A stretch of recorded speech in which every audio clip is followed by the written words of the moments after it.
քաղաքականությամբ չեմ զբաղվում։ Ապա քաղաքական այդ բանն ասում եմ։ Ինչպես եք վերաբերվում օրինակ Արտասահմանյան, մասնավորապես արևմտյան բարձրաստիճան պաշտոնյաների այցերին Երևան, վերջերս ԱՄՆ փոխնախագահն էր։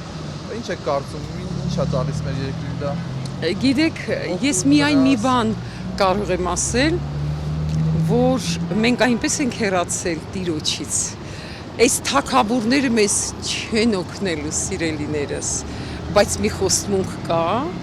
որ սա Քրիստոսի երկիրն է, եւ Տերը ետ է դարձել եւ մեզ ողորմություն է արել, լավ է լինելու,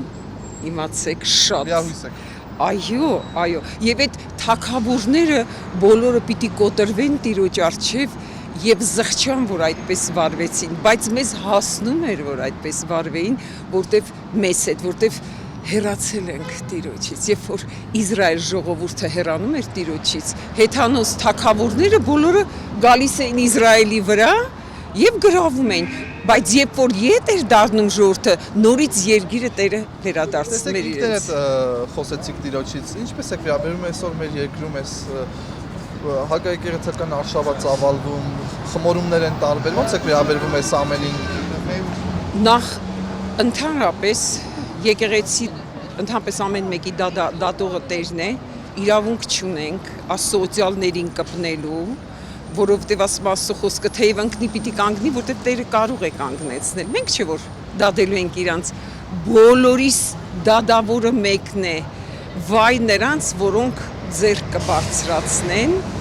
եւ ոտնձգություն կանեն մեր ուրեմն Սուրբ եկեղեցուն եւ դարերից եկած որ Տերը պահապանել է, այո, ընկել են սիրելիներս, մարդ են, նրանք են մարդ, բայց շտկվել են, կանգնել են եւ մեզ ուժ են տվել հոգեվոր, զորացրել են մեր ժողովրդին եւ մենք կանգնել ենք, նորից հիմա ընկած ենք, բայց կանգնելու ենք, որտեվ հավատարիմը Տերն է։ Դուք հայ-արաքելական Սուրբ եկեղեցու Այո, ընդհանրապես